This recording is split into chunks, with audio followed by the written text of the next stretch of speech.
Bismillahirrahmanirrahim. Assalamualaikum warahmatullahi wabarakatuh.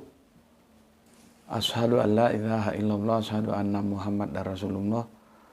Allahumma sholli ala sayyidina Muhammad wa ala ali sayyidina Muhammad. Kama sholaita ala sayyidina Ibrahim wa ala ali sayyidina Ibrahim. Bil alamina innaka Hamidum Majid. Sebelumnya kita panjatkan dahulu doa kepada Gusti Allah Agung untuk saudara-saudara kita yang telah memberikan sholawatnya kepada channel dakwah ini sehingga channel ini dapat eksis hadir dengan setia dalam ruang-ruang diskusi kalian semuanya dimanapun kalian berada. Tentu dengan sebuah harapan insya Allah sholawat itu akan menjadi catatan langit amal soleh bagi mereka dan keluarganya kelak, dan insya Allah akan terbalaskan dengan balasan yang lebih baik lagi. Kemudian untuk seluruh viewer terkasihku dimanapun kalian berada, di mancanegara, di dalam negeri, aku ucapkan terima kasih atas apresiasinya ya. Semoga selalu always dan tidak pernah never. Tetaplah bertumbuh menjadi pribadi yang tangguh, anti skip dan anti download. Bagi yang berkenan silahkan saja di share tapi linknya ya. Jadi jangan diunduh, dipotong-potong lalu diunggah ulang. Aku tidak pernah kasih izin untuk yang demikian. Berikutnya untuk kalian semuanya aku ucapkan terima kasih banyak atas doa-doa baiknya untukku dan keluarga. Dan semoga kebaikan doa itu juga tercurahkan untuk kalian semuanya. Sebagai sama saudara dalam Islam, kita saling mendoakan dalam kebaikan, dan insya Allah doa kita bagian dari sekian banyak yang diijabahi oleh Gusti Allah Agung. Amin amin ya rabbal alamin. Bismillahirrahmanirrahim.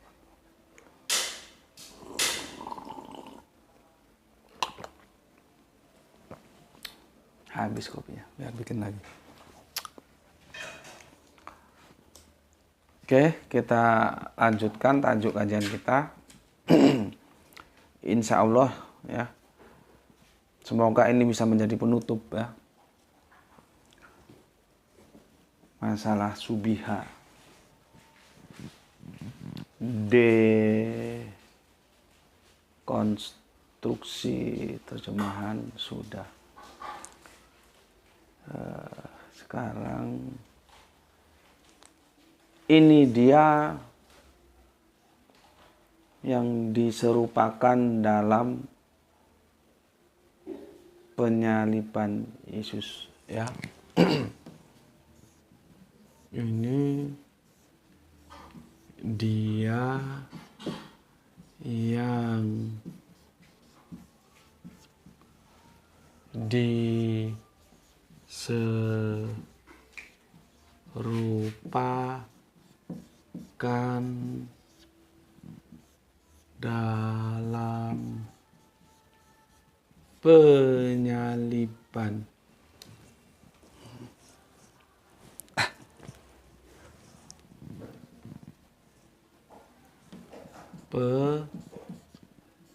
penyaliban Yesus ya. Quran surat An-Nisa ayat 4 157.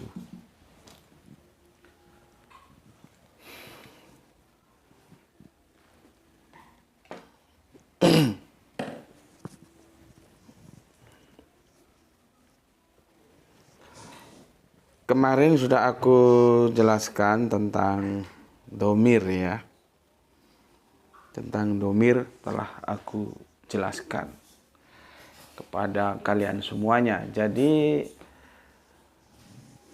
itu permasalahannya domirnya tidak ada. Jadi nggak bisa dinisbahkan kepada personal. Masalahnya nanti yang diserupakan itu apanya. Semoga di senja ini bisa kita selesaikan ya. Ini dari sejak subuh sepanjang hari dingin di sini. Ya, dingin banget. Ya, Jadi begitu ya, paham ya? Permasalahannya di domirnya itu yang kemarin sudah aku sampaikan tentang kota luhu, tentang solabuhu, tiba-tiba subiha, nggak pakai hu, maka dia tidak bisa dinisbahkan kepada personal. Ya, kalau dipaksakan ya subihahu, ya. Maka itu juga jadi aneh. Jadi yang diserupakan itu Kanjeng Nabi Isa-nya diserupakan orang lain. Bukan orang lain yang diserupakan oleh Allah menjadi Kanjeng Nabi Isa. Enggak begitu. Kalau itunya subihanya dahunya itu. Jadi bagaimanapun tetap saja mau diputar kemana saja, ini tidak merujuk kepada sosok atau personal. Dan aku baru tahu karena maaf jumlah videonya sudah berapa sih sekarang 1800-an. Jadi aku nggak hafal. Ternyata kita pernah bahas ya tentang tidak ada stuntman. Jadi di dalam ayat ini tidak menunjukkan ada stuntman atau peran pengganti, tidak ada. Ya, aku tadi nggak sengaja lihat loh, kok kita sudah pernah bahas 3 minggu yang lalu ini. Ya, aku baru tahu ya, itulah keterbatasan orang kadang-kadang karena kesibukan jadi lupa ya. Oke, jadi gitu ya, permasalahannya di domirnya itu. Jadi yang betul itu adalah diserupakan itu adalah bagi mereka, ya. Maka kalau aku nggak usah tulis ya, lengkapnya karena panjang. Jadi dekonstruksinya begini. Dan karena ucapan mereka Yahudi ya, sesungguhnya kami, nah ini Yahudi ya, telah membunuh Al-Masih Isa putra Maryam Rasul Allah ya. Sudah aku jelaskan kenapa orang Yahudi mengatakan putra Maria Isa ya sebagai Rasul Allah gitu ya. Kemarin sudah aku jelaskan, bukan berarti mereka menerima Kanjeng Nabi Isa sebagai Rasul Allah ya, bukan. Ya, seperti di perjanjian baru itu, kalau kita lihat episode terakhir penyaliban Yesus itu kan di sini tertulis Raja orang Yahudi gitu. Itu bukan berarti orang Yahudi atau Israel menerima Yesus sebagai rajanya, enggak ya. Itu retorik ya, seejekan gitu. Oke, berikutnya mereka tidak membunuhnya. Nah, ini ya. Mereka ya dan tidak menyalibnya. Nah, ini ya. Ini kopinya udah datang nih. Ya. Logika tanpa logistik mampet. Maka logistiknya disiapin. Ya. Akan tetapi diserupakan bagi mereka. Bukan diserupakannya ya, tapi diserupakan bagi mereka. Dan sesungguhnya mereka yang berselisih padanya selalu dalam keraguan-raguan tentangnya. Mereka benar-benar tidak tahu, melainkan mengikuti prasangkaan belaka. Jadi mereka tidak yakin telah membunuhnya. Clear ya? Jadi tidak ada narasi ya orang yang disamakan itu enggak ada ya. Mau dicari kemanapun, nggak usah jauh-jauh kuliah sampai ke luar negeri ya, nggak usah ya. Cukup di sini saja, tidak ada sebuah narasi orang yang diserupakan dengan Isa itu enggak ada. Ya. Oke. Sekarang kita atau gini, aku ulangi dulu secara keseluruhan supaya terintegralistik dia. Begini ya, dekonstruksinya begini. Dan karena ucapan mereka sesungguhnya kami telah membunuh Al-Masih Isa putra Maryam Rasul Allah. Mereka tidak membunuhnya dan tidak menyalibnya, akan tetapi diserupakan bagi mereka. Dan sesungguhnya mereka yang berselisih padanya selalu dalam keraguan-raguan tentangnya. Mereka benar-benar tidak tahu, melainkan mengikuti prasangkaan belaka. Jadi mereka tidak yakin telah membunuhnya. Nah, begitu ya. Tidak ada stuntman, tidak ada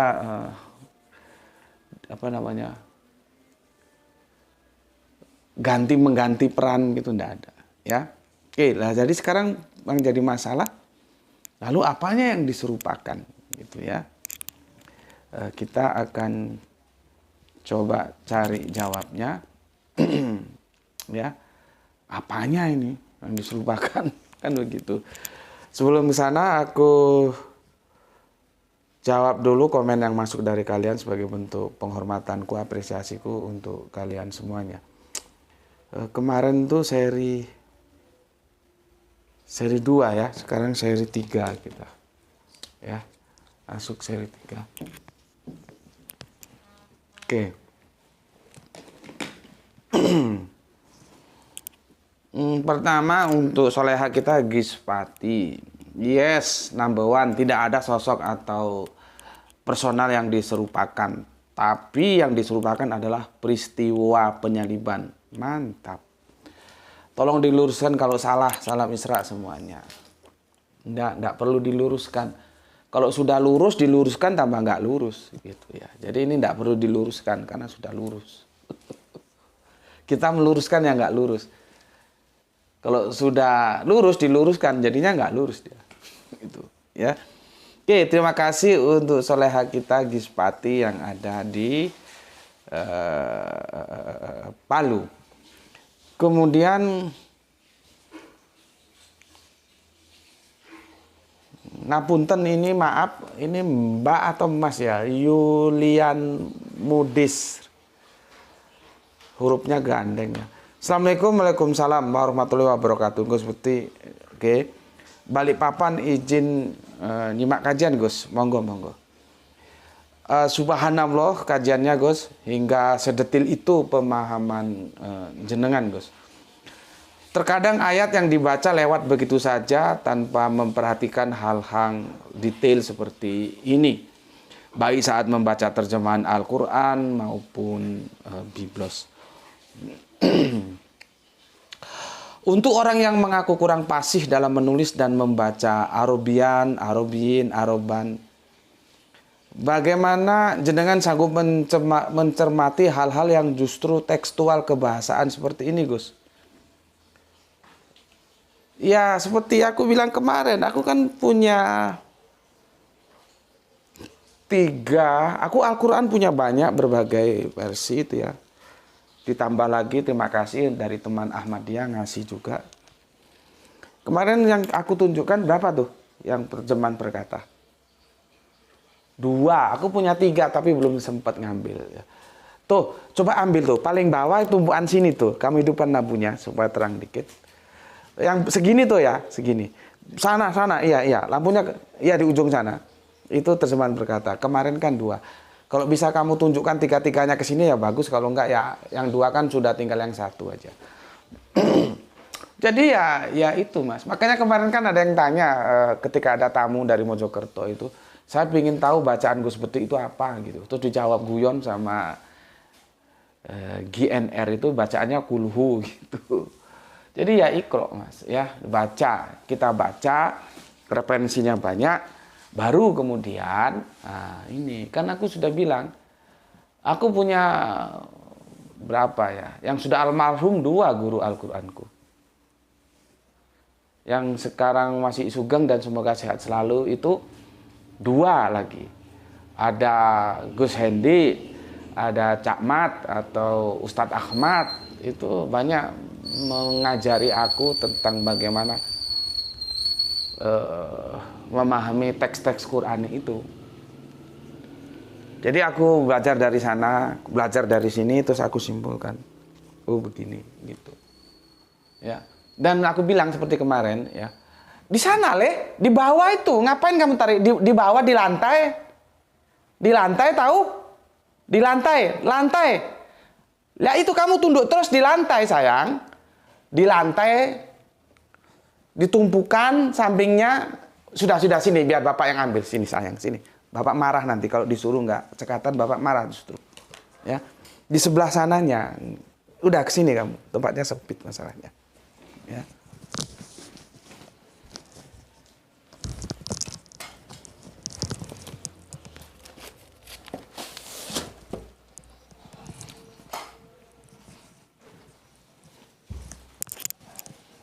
Nih Mas, ini bagus ini. Ini nggak ada tempat jadi, aduh, sampai gini dat ini. Apa namanya? Debu-debu.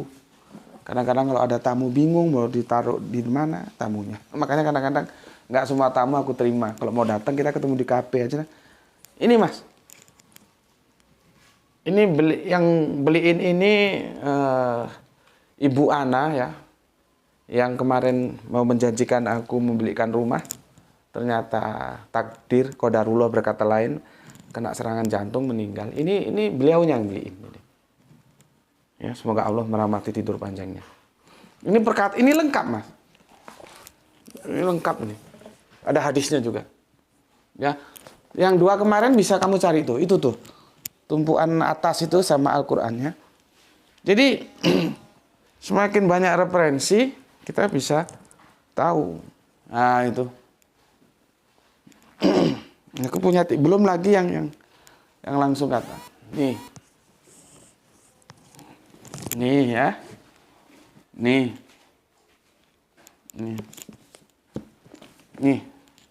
Ya. Jadi kita bisa cross check. Di sini apa, di situ apa gitu. Oke, taruh di dekatnya komputer. Ya, ini nggak cukup mungkin yang terserah apa taruh di atas kursi dulu, tempatnya nggak ada memang. Jangan di situ guling nanti. Di kursi aja nanti Bapak yang nata atau di atas salon. Ah ya betul gitu. Oke. Jadi gitu Mas ya. Kita referensi. Setelah itu cari guru. Aku guru Al-Qur'anku seperti yang aku bilang tadi itu ya. Jadi kalau guru-guru Al-Qur'an tanya aku, ini apa? Ini artinya apa? Mereka sudah tahu. Mereka nggak akan kasih aku makna yang tidak tekstual gitu ya. Jadi maknanya tekstual. Oke. Itu untuk Kang Mas atau Mbak, nggak ngerti aku. Julian Mudir di Balikpapan ya. Artinya begini loh ya, kalian berpikir ya. Kalau yang kalian baca Lisanul Arabian itunya makhrajnya mantap, terus nulisnya juga mantap.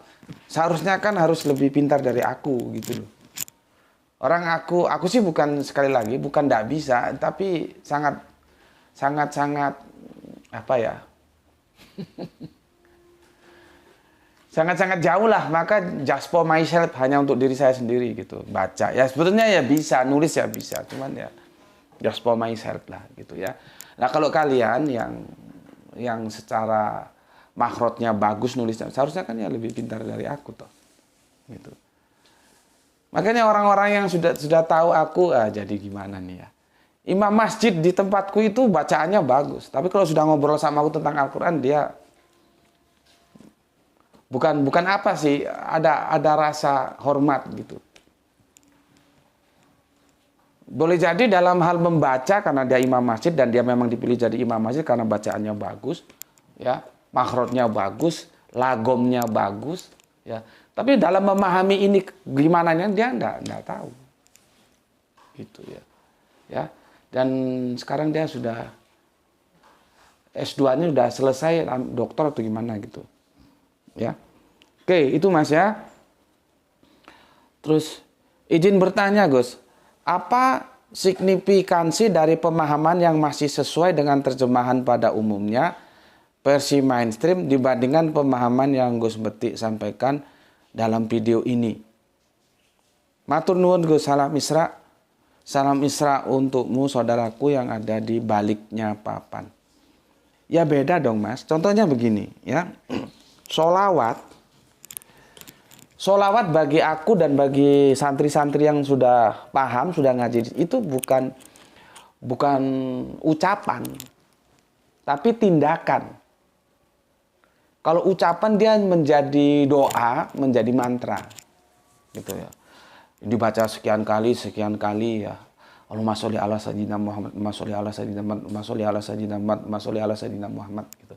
Ada yang kalau teman Wahid dia itu begini, ya Sayyidina Rasulullah, ya Sayyidina Rasulullah, ya Sayyidina Rasulullah, ya Sayyidina Rasulullah, gitu. Jadinya mantra. Karena dia bacaan. Tapi kalau kita tidak, dia tindakan. Makanya aku bilang kepada saudara-saudara kita yang telah bersolawat terhadap channel dakwah ini. Gitu. Karena kita memahami itu dukungan. Mendukung itu kan tidak hanya cangkem toh. Ya harus ada tindakan dong. Kalau kamu mendukung dakwah Kanjeng Nabi, tindakanmu apa yang bisa kamu lakukan? Beda, Mas. Ya. Nah, kita itu stressing point-nya tindakan, bukan ucapan. Tapi kalaupun mau dipahami sebagai ucapan, ya doa-doa memang kita juga harus berdoa. Ya monggo lah. Tapi stressing point-nya bersolawat itu tindakan. Ya. Jadi Allah dan para malaikatnya mendukung Kanjeng Nabi Muhammad, dan kita disuruh untuk mendukung Kanjeng Nabi Muhammad dan berislamlah kalian se-Islamnya. Yang didukung apanya? Lah Kanjeng Nabi Muhammad itu tugasnya apa? Dakwah. Oh sekarang Nabi Muhammad sudah nggak ada. Iya, tapi orang-orang yang hidup dalam kehidupannya itu melanjutkan perjuangan dakwanya Kanjeng Nabi Muhammad kan ada. Itu contoh ya banyak sih contohnya. Atau begini aja lah. Al-Quran itu kan peta jalan, Mas. Jadi kita mau jalan berdasarkan Al-Quran. Ya. Satu memahaminya tepat secara apa yang disampaikan Al-Quran. Satu memahaminya berdasarkan dongeng. Kira-kira yang sampai tujuan yang mana? Gitu aja wis gambarnya. Ya seperti sholawat tadi. Yang satu sholawatnya ya sekedar mantra, ya bacaan yang dibaca-baca sampai berapa kali nanti dapat ini, 1000 kali dapat ini, 2000 kali dapat ini. Kalau kita tidak kan, kita harusnya sudah ngerti bahwa itu tindakan. Ya, jadi bukan bacaan tapi tindakan gitu. Ya. Aku kira itu ya, karena ini sudah masuk azan maghrib. Insya Allah nanti setelah azan maghrib, sholat maghrib berjamaah kita lanjutkan. Oke, Bismillahirrahmanirrahim. Alhamdulillahirabbil alamin.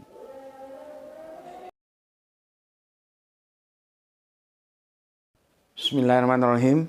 Alhamdulillah setelah sholat maghrib berjamaah kita lalui lewat interval tadi jeda sejenak ya, jadi mohon dimaklumi gitu ya. Sekarang kita lanjutkan, aku makan pisang goreng dulu ini. Bismillahirrahmanirrahim. Dulu mamaku itu penjual pisang goreng di pinggir jalan. Ya, sama bubur, sama apa? Kalau kopi enggak, bubur sama pisang goreng. Itu makanan idolaku itu pisang goreng. Bismillahirrahmanirrahim.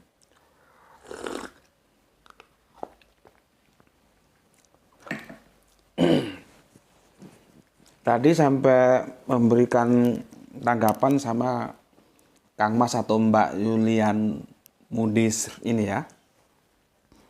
Oke, untuk saudara kita entah Mbak entah Mas ini yang ada di Balikpapan, Kang Yulian Mudis.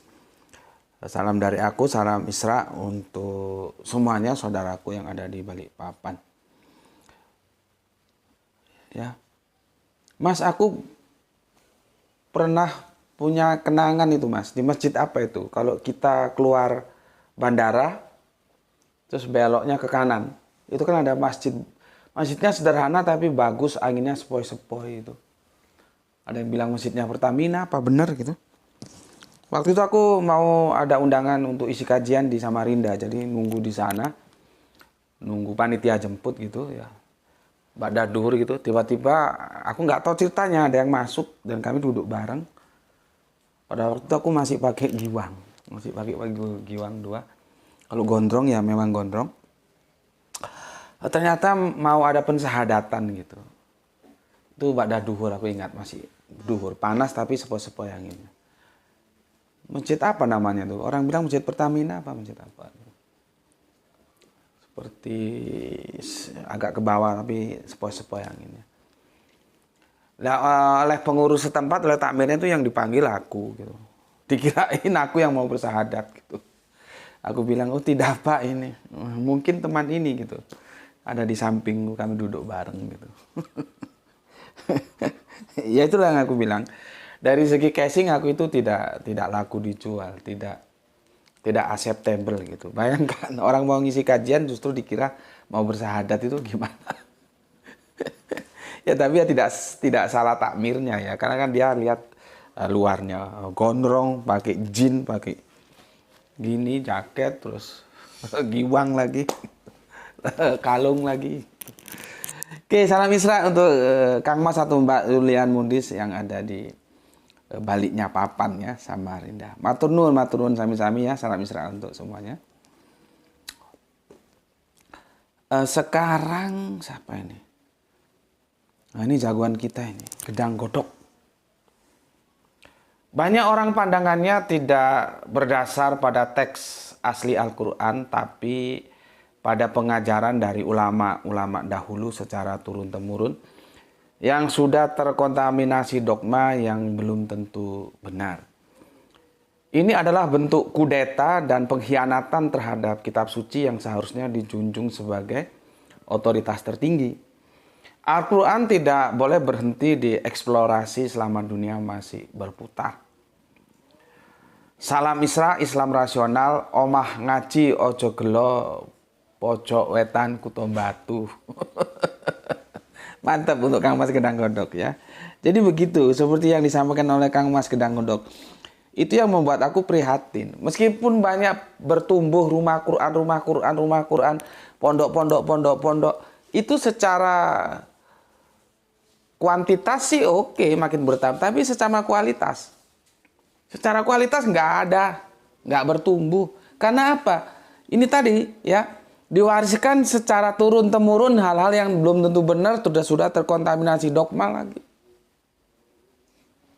Bayangkan jauh-jauh ke Al-Azhar Mesir, dapatnya cuman begitu, itu gimana?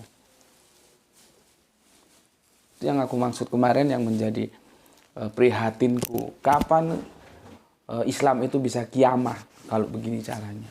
Gitu, ya. Oke, terima kasih untuk Kang Mas Gedang Godok ya. Ini apa lagi nih?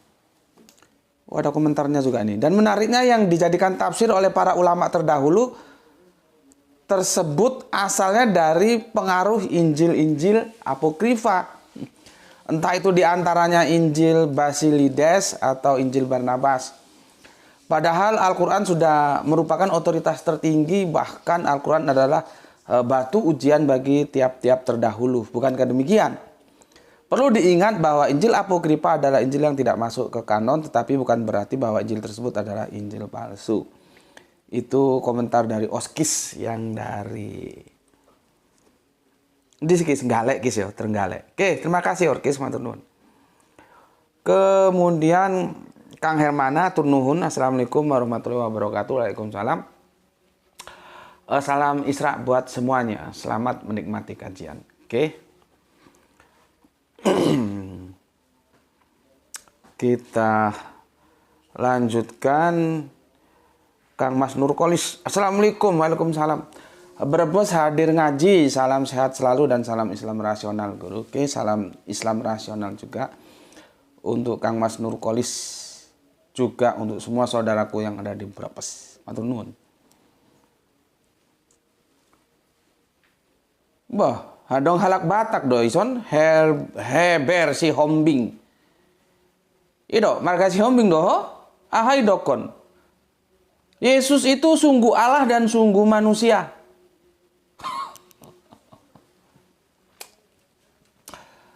Mungkin kamu banyak-banyak beli vitamin atau apa-apa yang mendukung kecerdasanmu, ya, supaya tidak gampang didogma.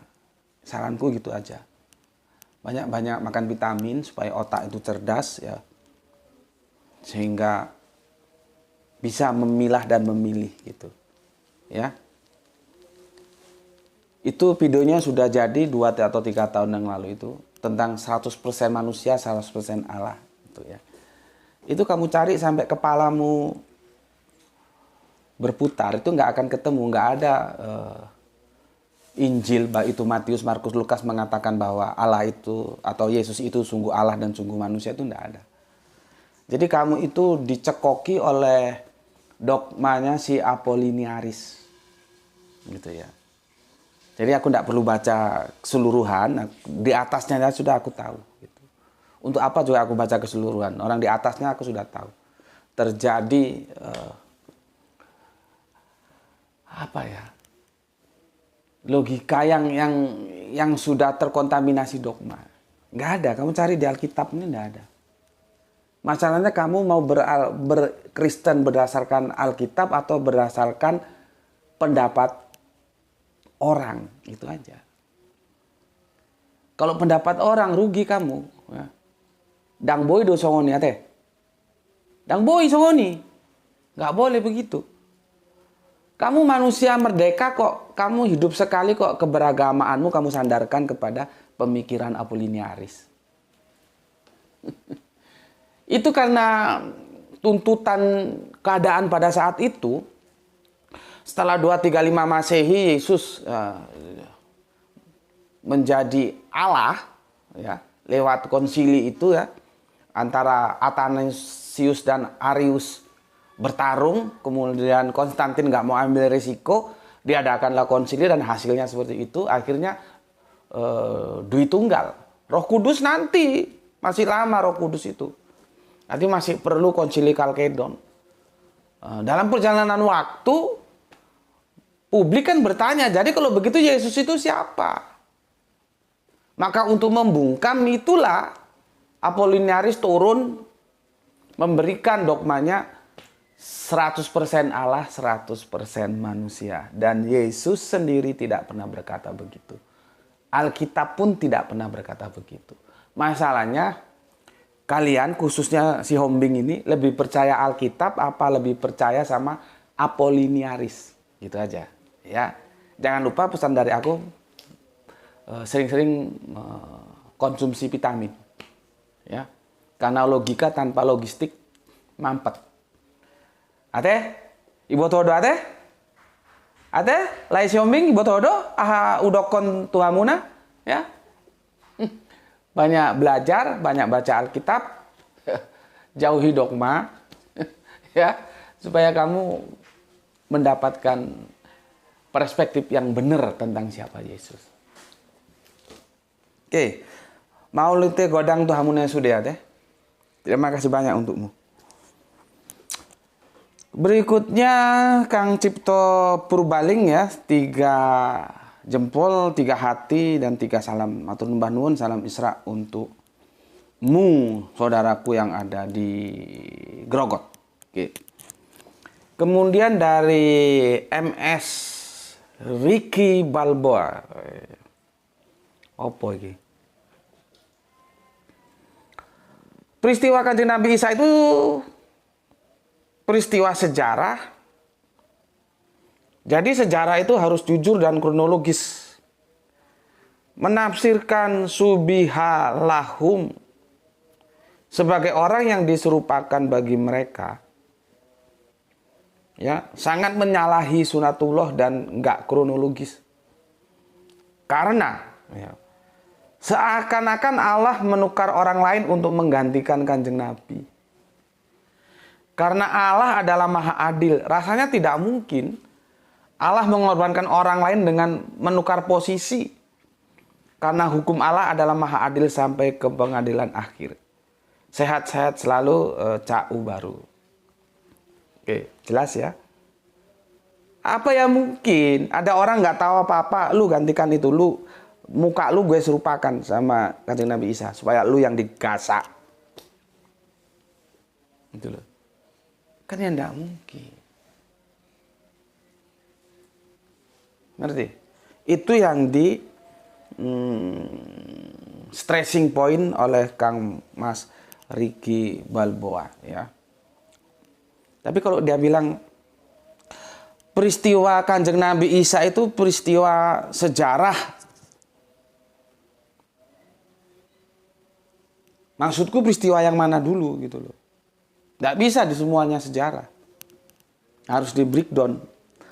Yang tentang mananya yang sejarah, terus yang tentang bagaimananya yang sandiwara. Jadi ada cerita sejarah, ada cerita sandiwara. Ya. Terima kasih untuk Kang Mas Ricky Balboa. Oke. Kemudian Riwak Jakarta Selatan hadir Gus. Oke, terima kasih. Ayes, assalamualaikum, terima kasih. Soleh kita dari Surabaya. Hermas Edison 3 jempol, terima kasih. Salam Isra semuanya ya. Kemudian Kang Mas Rasmono. Assalamualaikum. Waalaikumsalam. Bengkulu nyimak Gus. Sangat jeli sekali dalam memahami domirhu. Kata kerja kota luhu. Solabuhu. Tapi di kata subiha tidak ada domirhunya. Menurut saya tidak ada yang diserupakan dengan Nabi Isa. Terima kasih atas penjelasannya Gus. Salam Isra. Oke, terima kasih juga untuk Kang Mas Rasmono atas pemahamannya ya. Pesan aku, apa yang kamu dapatkan ngaji di sini jangan kamu pakai sendiri. Bagikan kepada teman-teman lain ya. Oke. Dari Kang Rasmono ya, salam Isra untuk semuanya ya. Kita lanjut ke penghobi Borneo. Assalamualaikum Samarinda nyimak. Waalaikumsalam. Setelah menyimak kajian JM dalam otak saya gini Gus. Mohon dikoreksi bila salah. Yang diserupakan itu lari ke ayat sebelumnya yaitu tentang penyaliban dan pembunuhannya. Mungkin maksudnya bukan ayat ya, tapi narasi ya. Serupakan itu sebabnya mereka menjadi berselisih paham. Dan dalam keraguan-raguan di ayat selanjutnya. Jadi ragu-ragunya mereka adalah kisah penyalipan dan pembunuhannya. Jazakumullah khair. Salam Isra. Oke, salam Isra juga untuk Kang Mas penghobi Borneo ya. Kemudian kita terbang ke Jakarta. User itu apa? Pemakai ya. Tanjung Priok hadir guruku. Oke, terima kasih untuk user. Salam Isra semuanya. Untuk saudaraku yang ada di Tanjung Priok. Ya. Kemudian Bapak kita, Bapak Abdul Muluk. Assalamualaikum. Deli Serdang Jinjimak Gus. Salam Isra untuk semuanya. Terima kasih. Oke, terima kasih untuk Bapak Abdul Muluk. Kang Mas Wahyu. Assalamualaikum. Waalaikumsalam. Berbes hadir nyimak Gus. Salam Isra. Oke. Salam Isra juga untukmu. Kang Juwanto Anto. Yes, Cirebon. Number 7. Salam Isra juga untuk semuanya. Kemudian ada Kang Mas Wahyu Junaidi dari Singosari. Assalamualaikum. Waalaikumsalam Gus. Ayas kemarin nyimak GM Dr. Suryadi dan Ustadz Ipung di channel Ayah Sophia yang menangani kasus permutatan di Lawang. Nah, ini kalau dari sini ke Lawang lewati tempat dia ini. Tempat dia Singosari ya. Dialog GM sama kedua cewek sangat excellent. Bisa bikin akal yang kena virus murtad tertrigger. Yang didialogkan Yohanes 14:6 dan Yohanes 17:3. Bisa aku contoh Gus, salam Isra. Oke, salam Isra untukmu, untuk Kang Mas Sam Wahyu Junedi ya. Contoh saja apa yang bisa kamu contoh dari sini, dan itu semoga menjadi baik untukmu, dan sampaikan kepada mereka, orang-orang yang ada di sekitarmu. Jadi jangan ngaji di sini terus dipek dewe, jangan, sampaikan gitu ya. Oke, terima kasih Kang Wahyu Junedi. Kita lanjutkan.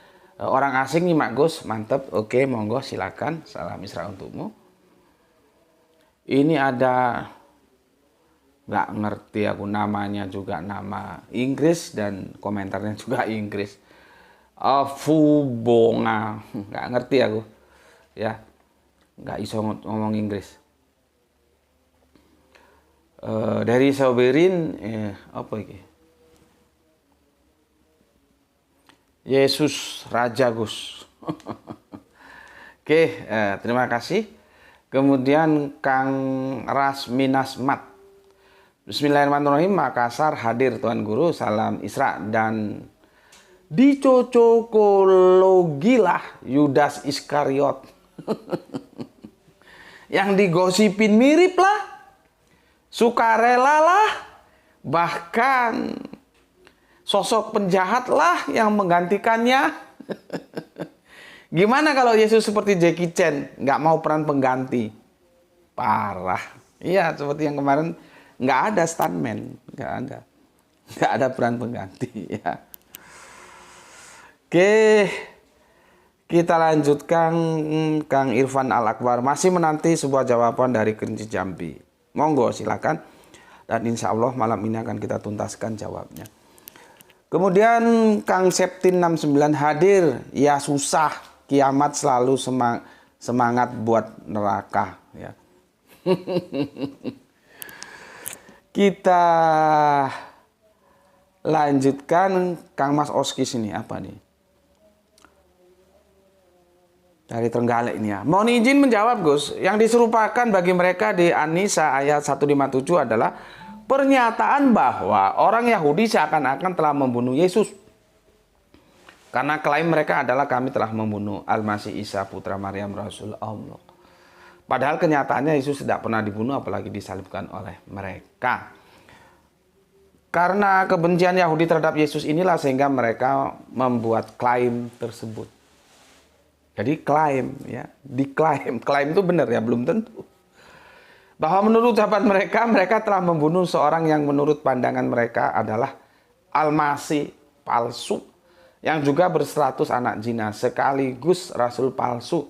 Harapannya agar martabat Yesus jatuh ke titik nol dan dipandang hina.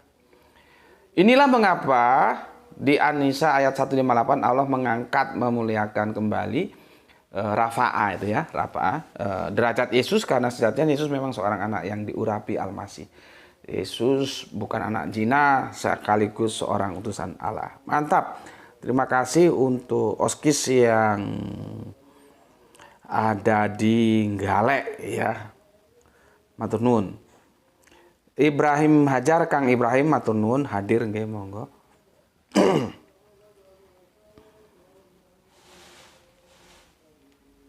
Siapa ini? Aden ya, Aden Adon atau siapa ini? Assalamualaikum, waalaikumsalam.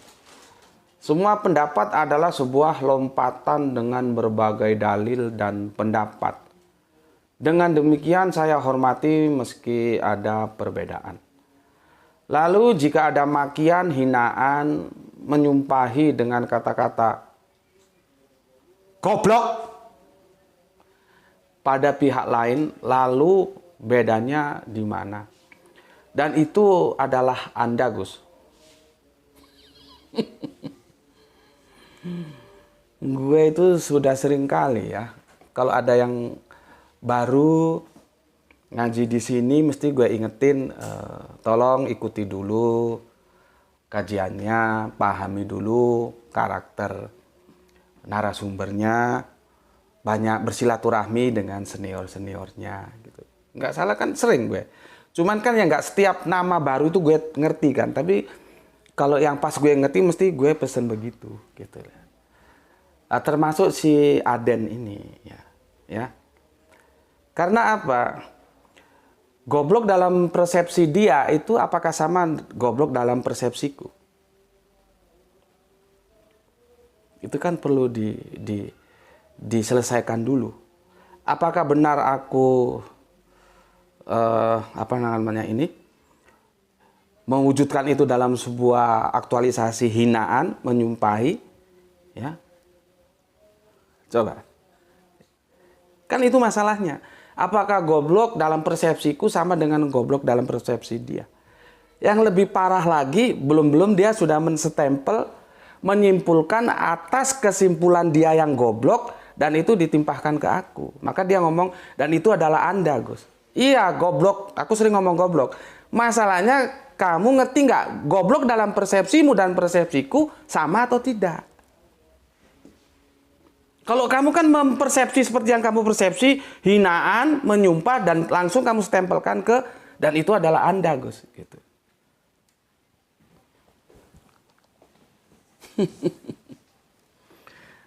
Tapi enggak apa-apa, ini kan anak baru ya. Anak baru ya. Aku masih bisa maklumi lah. Cuman kan aku ingatkan, aku sudah selalu mengatakan begitu. Kalau masuk ke sini itu pelajari dulu seperti yang aku bilang tadi ya. Karakter narasumbernya seperti apa? Ya. Kerangka berpikirnya gimana? Terus tanya sama senior-seniormu, jangan buru-buru komentar. Kan aku sering bilang, karena kegoblokanmu itu kamu menyalahkan orang lain. Ya, tapi tidak apa-apa karena ini masih baru ya. Cuman ya, aku ingatkan perlu toh. Gitu. Ya, jadi gini, aku itu membentuk, bukan dibentuk, gitu loh.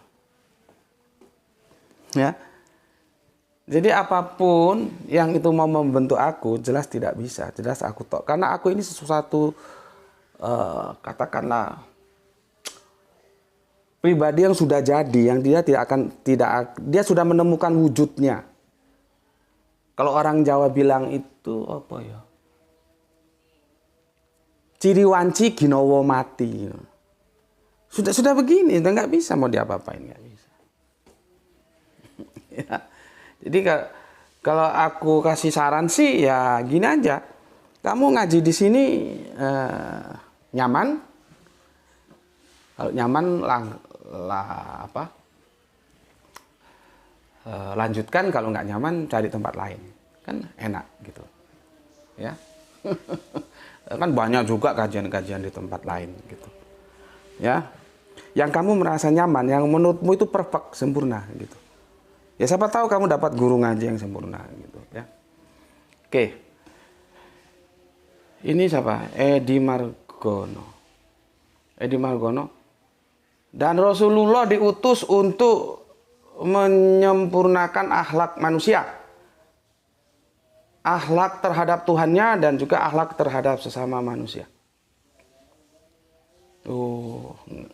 Jadi Adenadon komentar seperti itu, terus Edi Margono di bawahnya nimpali seperti ini. Aku nggak tahu, Ed, maksudmu apa? Maksud komentarmu ini apa? Kalau si Adendon kan, aku kan bisa maklum dia baru di sini ya. Kalau kamu kan sudah cukup lama ngaji di sini, dan kamu dibilang remaja juga enggak, apalagi anak-anak sudah cukup dewasa lah. Jadi kalau komentar ini maksudmu apa? Kalau kamu mengkorelasikan dengan si Aden Adon, berarti kamu anjing, gitu loh. Bangsat kamu, babi. Ya. Aku kira kamu sudah paham siapa aku, ternyata kamu menikam dari belakang, bangsat kamu. Cari tempat lain, jangan ngaji di sini. Ya. Jangan ngaji di sini. Bangsat kamu. Ya, bajingan. Cari tempat lain, jangan ngaji di sini. Seharusnya kamu itu bersikap arif karena kamu sudah lama ngaji di sini. Kamu juga sudah dewasa. Contoh itu Rupanop. Rupanop kan ngasih penjelasan kepada yang baru. Dia bilang, setiap narasumber itu punya karakter sendiri-sendiri. Sahabat Umar tuh dipaksa sampai mampus, nggak bisa seperti sahabat Abu Bakar. Begitu juga sebaliknya. Kalau kamu di sini ada yang kamu tidak enjoy, cari tempat lain, jangan di sini. Menikam dari belakang, menggunting dalam lipatan. Aku kira domba, ternyata serigala. Bangsat kamu. Cari tempat lain, jangan ngaji di sini.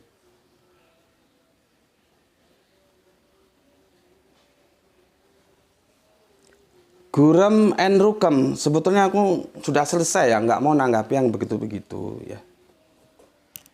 Waktu habis gitu. Tapi karena tadi ada yang baru, aku masuk kasih, ya aku maklum lah namanya baru. Meskipun aku berkali-kali mengingatkan. Tapi tetap juga, kalau misalkan yang baru itu juga tidak nyaman di sini, ya sudah.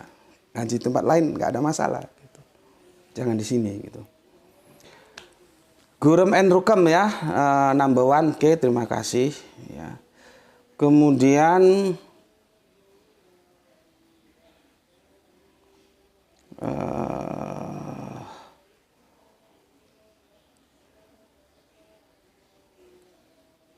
mana lagi ini ya? Sudah ya, sudah aku baca semua ya, dan sekarang kita masuk ke kajian kita. Oke.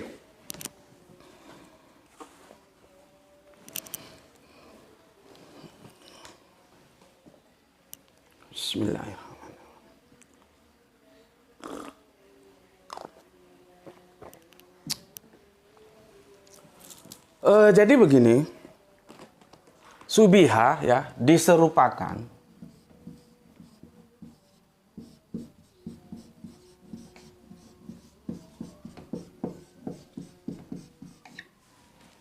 ya.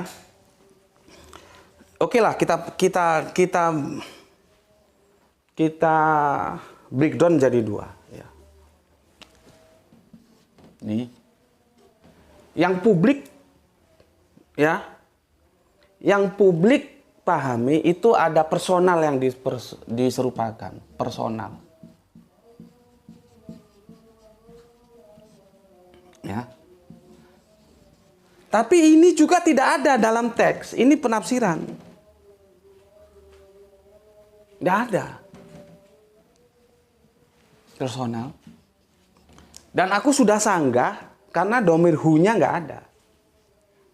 Kemarin di seri ke-2 ya. Nah, sekarang yang diserupakan itu apa? Ini yang diserupakan. Ini pun tidak ada. Jadi nanti setelah aku sampaikan, kamu bebas. Kamu boleh setuju dengan kerangka berpikirku, ambil. Nggak setuju, lupakan. Nggak usah diambil. Ya, karena ini penafsiran. Tafsir itu relatif. Cuman serelatif-relatifnya penafsiran, dia bisa diuji mana yang paling dekat dengan kebenaran. Gitu loh ya. Kalau ini sudah aku sanggah. Kalau dibilang personal, enggak. Karena pendekatan nahu sorob nahu, yang meskipun sorob nahu dan nahu sorob itu tidak serta merta dia itu alat, ya, alat bantu, bukan menentukan, alat bantu. Karena ada kalanya sorob nahu atau nahu sorob tidak mampu masuk ke pesan-pesan Qur'ani. Jadi selama dia mampu ya kita pakai, kalau enggak ya enggak. Gitu. Ya, nah, kemarin ya. Sudah kita bahas, tidak mungkin dia jatuh ke personal. Kalaupun jatuh ke personal, dia jatuh ke Yesus. Atau ke Kanjeng Nabi. Jadi lucu. Karena apa? Justru Kanjeng Nabi Isa yang diserupakan kepada yang lain. Bukan yang lain diserupakan ke personal Kanjeng Nabi Isa. Tentang subihahu itu. Ambilin tisu untuk deh. Paham ya? Bismillahirrahmanirrahim.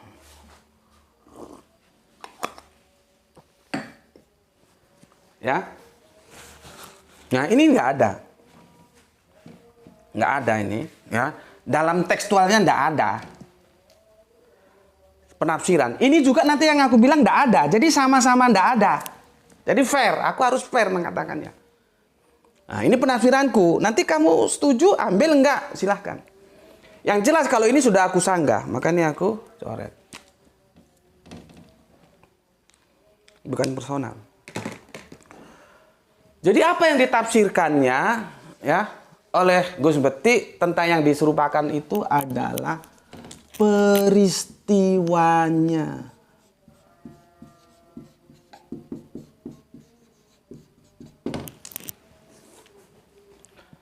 Terbangun opini ya yang dibangun seolah-olah itu tersalib benar padahal nggak ada peristiwanya.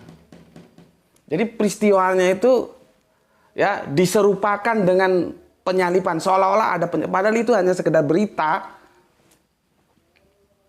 ya yang dibuat. Apakah kalau aku pakai istilah hoax gitu apa tepat atau nggak tahu aku. Hoax atau hoax namanya nggak tahu aku. Jadi ini adalah yang di asumsikan, dipersepsikan, diframing lalu dibasarkan. Nih. Alasannya apa aku mengambil kesimpulan ini? Peristiwanya sebetulnya yang diserupakan. Nanti sebelum ke sana aku harus jelaskan dulu.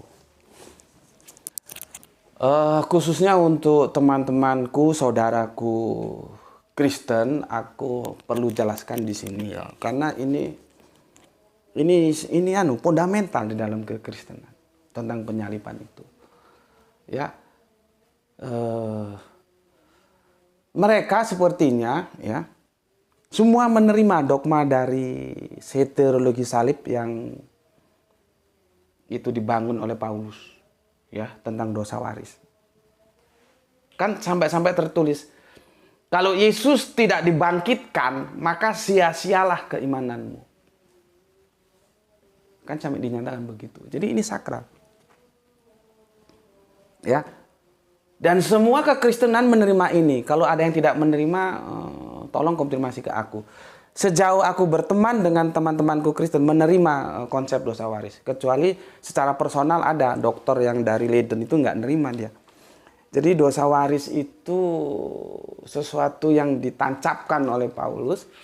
Mengambil peristiwa penyalipan dan penyalipan itu peristiwanya itu menurut beliaunya itu tidak punya dimensi teologis. Dimensinya hanya politis.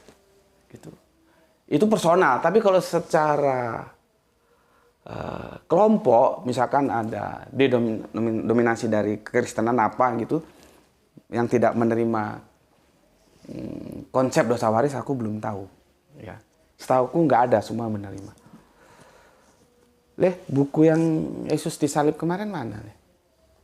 Ya, yang merah itu. Jadi sebelum aku menjelaskan, supaya kita enak nanti bicaranya di depan. Sebagai keimanan aku menghormati iman saudaraku tentang proses penyalipan ini. Aku hormati. Ya, jadi aku sangat amat menghormati itu sebagai iman. Tapi tolong dipahami, aku berbicara di sini sebagai pengetahuan, bukan sebagai iman. Jadi jangan nanti ada yang salah lagi membidiknya sehingga aku tidak menghormati kalian, enggak ya. Aku membahasnya sebagai pengetahuan. Pengetahuan, kamu setuju ambil, nggak setuju nggak masalah. Oke, sudah jelas ya. Kecuali ini yang nulis buku ini. Setelah dari Leiden, doktor, ya. Salib itu tidak punya perspektif teologis, itu perspektifnya politis. Dan dia bagusnya tidak hanya mengkritisi, tapi mengkritisi dan memberikan solusi. Jadi dia sudah tidak percaya terhadap soteriologi salib, dia percaya terhadap soteriologi logos. Jadi kalau kamu mau selamat, ngikuti apa ucapan Yesus gitu. Ya, dan dia tapi tetap berpijak pada posisi yang Yesus itu benar-benar disalib dan seperti itulah ya, tewas ya, walaupun tidak lagi mengatakan bahwa itu penebusan dosa, enggak, tapi peristiwa penyalipannya dia tetap pegang kukuh Dan dia coba menukil siapa ya? Yosefus, sejarawan Yahudi ya. Tapi bagiku tidak ada masalah, moga-moga saja. Oke. Clear ya? Clear. Sekarang aku mau jelaskan. Ini tuh. Kenapa aku bilang peristiwa itu ya yang diserupakan? Jadi dia bukan merupakan cerita sejarah,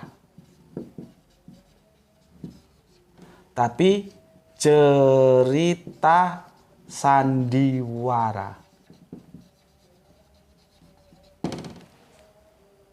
Tuh. Jadi proses yang kita terima nih ya, penyalipan itu adalah cerita sandiwara, bukan cerita sejarah. Kembali kepada subiha, yang disubihakan itu adalah peristiwanya.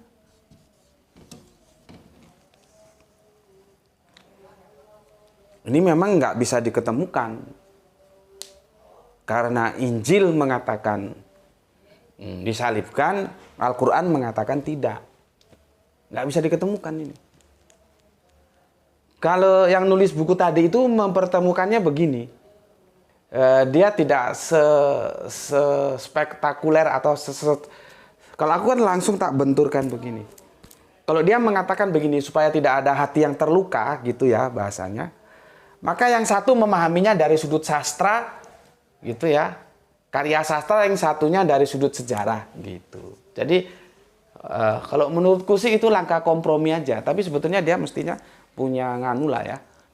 Punya penilaian ya, mana yang harus diterima, mana yang harus ditolak. Kalau aku kan enggak, aku terang-terangan saja.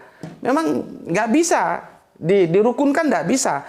Pernyataan Qur'ani sama pernyataan Injil itu enggak bisa rukun. Orang Al-Qur'an jelas ngomong tidak disalib, tidak dibunuh, ya. Yang di sini dikatakan dibunuh, disalib di Injilnya kan nggak bisa dirukunkan itu, ya. Nah, kalau makanya tadi kan aku kasih pengantar ya tadi kepada teman-teman Kristenku, sebagai iman aku hormati itu. Tapi kan kita berbicara dalam pengetahuan. Nah, dalam pengetahuan itu kita diskusikan. Ini jangan diartikan terus nanti memojokkan. Oh, enggak boleh, Islam enggak boleh begitu. Ya. Oke, jelas ya. Alasannya kenapa aku bilang yang diserupakan peristiwanya. Kalau kita baca ya laporan seputar penyalipan itu dari 4 Injil kanonik, Matius, Markus, Lukas, dan Yohanes itu saling tumpang tindih. Gitu loh. Artinya apa? Matius, Markus, Lukas, dan Yohanes bukan saksi mata ketika terjadinya peristiwa penyalipan. Ya. Bukan saksi mata. Tidak hadir di sini. Mereka dapat input dari mana datanya? Ya dari berita-berita ya beredar di publik. Maka sangat wajar kalau laporannya itu saling tumpang tindih. Ya. Saling tumpang tindih. Nggak sama. Karena keempat penulis Injil itu bukan saksi mata yang hadir di sini. Ya, begitu juga para murid yang 12 minus 1 jadi 11 itu tidak hadir di sini. Nanti ada Petrus itu juga dari kejauhan. Dan itu pun ketika masih di mahkamah, di gedung mahkamah. Yang dibilang sebelum ayam berkokok kamu telah 3 kali 3 kali menyanggah itu. Itu nggak hadir di sini. Jadi dari mana kisah penyalipan itu ditulis? Ya dari peristiwa-peristiwa yang sudah menjadi berita publik itu. Tapi apakah peristiwa penyalipannya itu ada? Yaitu yang aku bilang tidak ada, karena itu cerita sandiwara. Kita tidak tahu apa yang terjadi di mahkamah itu. Negosiasi seperti apa yang Kita kan tidak tahu, ya. Jadi saling tumpang tindih memang. Terus misalkan begini ya, Pilatus ya. Pilatus itu kan akhirnya main pingpong sama Herodes, ya. Jadi Yesus itu oleh tua-tua Yahudi dibawa ke Pilatus, ya. Lu orang mana lu? Lalu ditanya, oh ini dari asal daerah kekuasaan Herodes, kirim ke Herodes. Herodes juga gitu, akhirnya dikirim lagi ke Pilatus.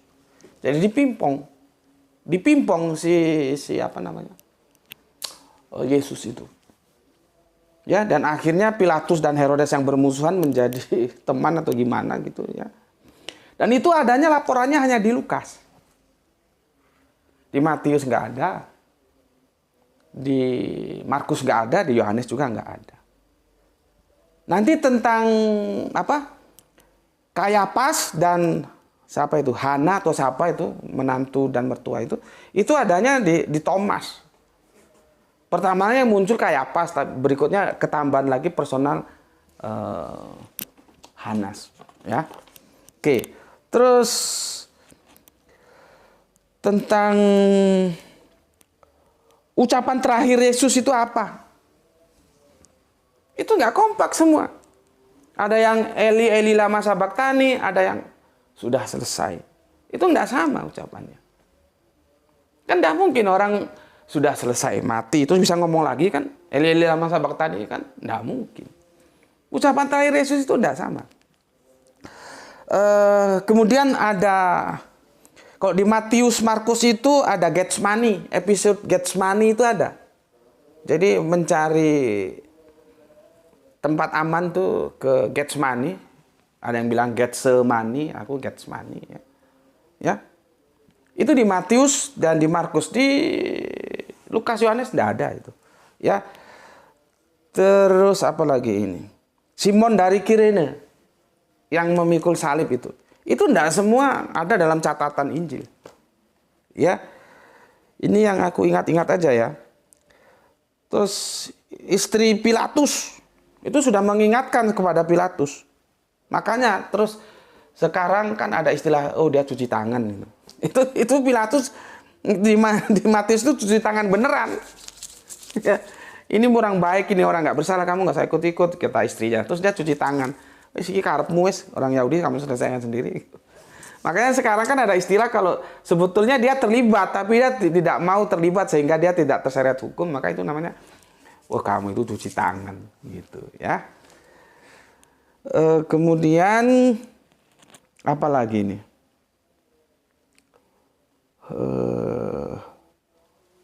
Para muridnya itu lari ya, nggak ada satu murid pun yang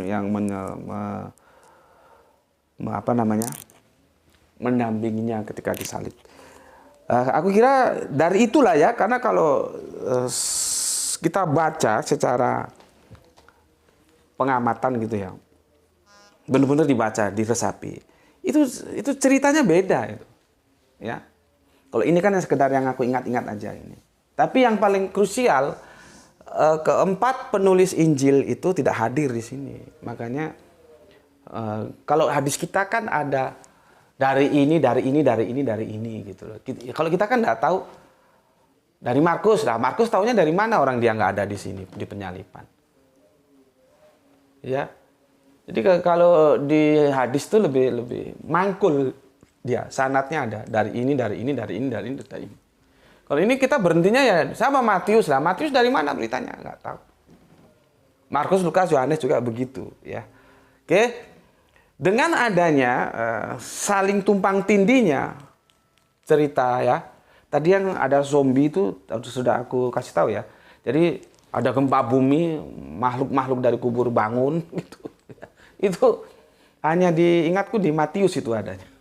Kalau di kitab yang 3 lainnya nggak ada gitu ya. Ya itulah karena peristiwa itu cerita sandiwara. Ya, bagi Yahudi sebetulnya Romawi itu ya podo wae lah. Dia kan tidak mau ada kekuatan yang mampu menghimpun rakyat Israel sehingga bersatu untuk melawan Romawi gitu. Makanya ya sebetulnya Romawi ya sama saja. Artinya orang-orang yang punya potensi untuk menyatukan Israel itu harus dibabat habis gitu loh. Sebetulnya ya setali 3 uang aja mereka. Cuman kan ya cuci tangan itu tadi. Ya. Nah, di sini jadi kita bisa tahu peristiwanya itu seperti itu. Nggak kompak gitu ya, saling tumpang tindih. Itulah yang menjadi argumentasiku bahwa yang diserupakan itu peristiwanya seolah-olah terjadi padahal tidak terjadi penyaliban itu. Ya. Jadi bukan orang diserupakan terus disalib gitu, enggak begitu ya. Makanya kan kalau kita lihat setelah Yesus bangkit, itu kan dia 40 hari baru naik ke yang kata mereka duduk di sebelah kanan Allah ke langit itu kan. Ya. Itu 40 hari Yesus itu bertemu dengan publik loh itu. Ya. Lah kalau memang dia ditargetkan untuk dihabisi kan mestinya ditangkap lagi dong dan dihabisi. Masa mereka Romawi nggak punya telik sandi itu mata-mata kan ya enggak. Orang itu sudah menjadi berita publik. Nyatanya kan aman-aman saja gitu ya. Karena apa? Yang penting secara secara opini dia sudah di-framing Yesus mati disalib. Makanya itu Yahudi kan aku sudah bilang surat An-Nisa 157-158 itu sebetulnya bukan perseteruan antara Islam dan Kristen atau Nasrani. Itu perseteruannya antara Islam dan Yahudi. Kenapa justru yang tidak terima berat untuk menerima itulah gitulah ya bahasanya. Teman Kristen ya, karena teman Kristen sudah menggunakan proses penyaliban itu sebagai dogma keselamatan. Ya, soteriologi salib itu. Kalau Yahudi kan nggak punya kepentingan. Jadi sekarang mereka itu nggak ngurus mau siapapun yang disalib itu sudah masalah ya sudah gitu. Ya. Justru Kristennya yang masuk ya. Jadi seperti itu bahwa itu peristiwa itu adalah perseteruan antara Yahudi dan Islam. Ya. Dan ini ya aku jelaskan apakah ini ada di sini? Ada tekstual yang diserupakan peristiwanya? Nggak ada. Sama dengan di sini apakah yang diserupakan personalnya juga enggak ada. Jadi ini sama-sama enggak ada. Tapi ini sudah aku jawab, ini enggak mungkin. Ya, dan aku menghadirkan ini sebagai sebuah tafsiran. Artinya tafsiran itu tidak absolut. Anda bisa setuju. Mungkin Anda punya kerangka berpikir lain, monggo. Kalau aku yang diserupakan itu adalah peristiwanya. Ya. Peristiwanya. Kalau misalkan ada yang ngomong, coba hadirkan sejarah, misalkan sejarah siapa? Yosefus lah ya. Yosefus itu terkenal itu penulis sejarah Yahudi. Kita bisa lihat Yosefus itu apakah dia saksi mata juga? Kan enggak. Jadi percuma saja mau diajukan sejarah untuk menyanggah argumentasiku mesti aku tolak. Ya, kenapa? Dia tidak saksi mata. Ya, dan sejarah itu relatif. Masa sejarah mau mengalahkan kitab suci? Masa sejarah mau mengalahkan Al-Quran? Ya, tidak mungkin. Ya, dan sejarah itu ditulis oleh siapa dan untuk kepentingan apa? Itu juga harus dipertimbangkan. Ya, karena ada ketergantungan sejarah. Dia tergantung siapa yang menulis dan untuk apa dia ditulis. Begitu. Ya. Jadi sudahlah nggak usah bawa-bawa sejarah untuk menyanggah aku. Mesti aku tolak. Ya. Oke. Minum dulu. Bismillahirrahmanirrahim. Ini udah masuk adzan Isya ya. Mau Isya berjamaah. Bismillahirrahmanirrahim.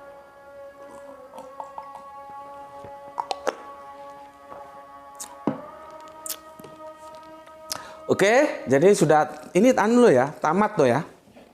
Masalah subiha ini sudah tamat ya.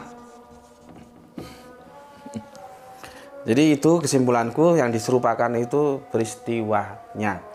Dan sekali lagi aku ulangi, ya, harus dipahami kajian ini dalam sudut akademis pengetahuan, ya.